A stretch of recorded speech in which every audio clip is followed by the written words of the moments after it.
Hi friends, ഇന്ന് നമുക്ക് സേമിയ ഉപ്പുമാവ് ഉണ്ടാക്കാം കേട്ടോ. അതിന് വേണ്ട ചേരുവകൾ പറയാം. ആദ്യം വേണ്ടത് സേമിയ,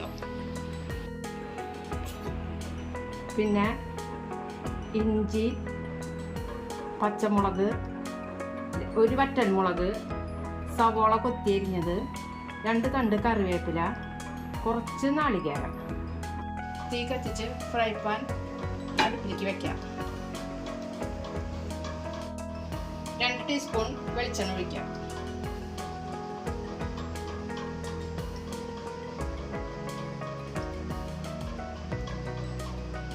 ഇതിലോട്ട് 1 ടേബിൾ സ്പൂൺ കടുക്,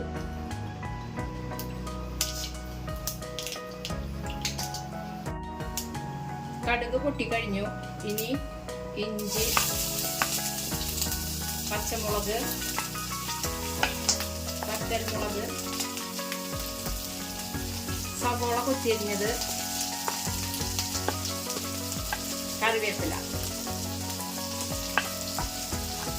ഇത് നന്നായി വഴറ്റിയെടുക്കാം.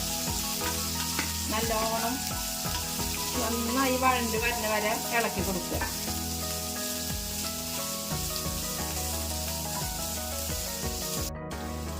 ഇപ്പോൾ സവോള നന്നായി വഴണ്ട്, എല്ലാ സാധനങ്ങളും വഴണ്ട്. അപ്പോൾ ഇനി ഇതിലേക്ക് കുറച്ച് വെള്ളം ചേർക്കാട്ടെ. നമുക്ക് സേമിയ വേവാൻ ആവശ്യത്തിനുള്ള വെള്ളം, ഒരു ചെറിയ കപ്പ് വെള്ളം.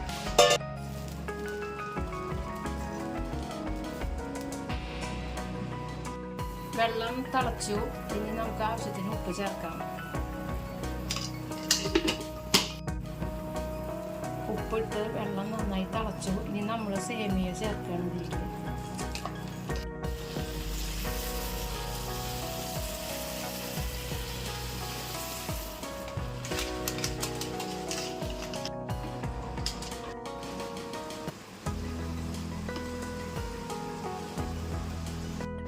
നമുക്ക് 1 ടീസ്പൂൺ നെയ്യ് ചേർക്കാട്ടോ, സ്വാദിന് വേണ്ടി. നല്ല ടേസ്റ്റാണ് ഇത് ഇട്ട് കഴിഞ്ഞാൽ.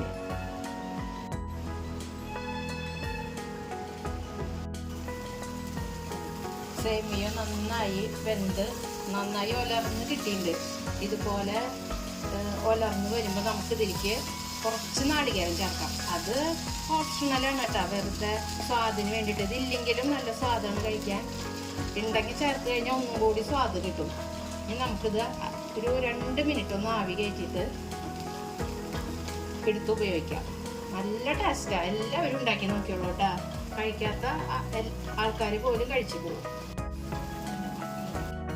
കണ്ടോ, നല്ല രസമുള്ള ഉപ്പുമാവ്. കാണാനും നല്ല ഭംഗി, കഴിക്കാനും അതിനേക്കാളും ടേസ്റ്റാണ്. നല്ല ഭംഗിയുണ്ട്. എല്ലാവരും ഉണ്ടാക്കി നോക്കുള്ളൂ. ആകെ 10 മിനിറ്റാണ് വേണ്ടോ. 10 മിനിറ്റിനുള്ളിൽ നമുക്ക് വേഗം ഉണ്ടാക്കിയെടുക്കാം. അപ്പം എല്ലാവരും ഉണ്ടാക്കി നോക്കണം കേട്ടോ. Thank you. ഇനി നമുക്ക് പ്ലേറ്റിലേക്ക് എടുത്തിട്ട് കഴിക്കാം കേട്ടോ. എല്ലാവരും ഉണ്ടാക്കി നോക്കിയോളൂ കേട്ടോ, മറക്കാണ്ട്. നല്ല ഉപ്പുമാവാണ്. കുട്ടികൾക്കൊക്കെ വളരെ ഇഷ്ടമാകും. വലിയവർക്കും കുട്ടികൾക്കും ഒക്കെ എളുപ്പത്തിൽ ഉണ്ടാക്കും ചെയ്യാം. എല്ലാവരും ഉണ്ടാക്കി നോക്കണം കേട്ടോ.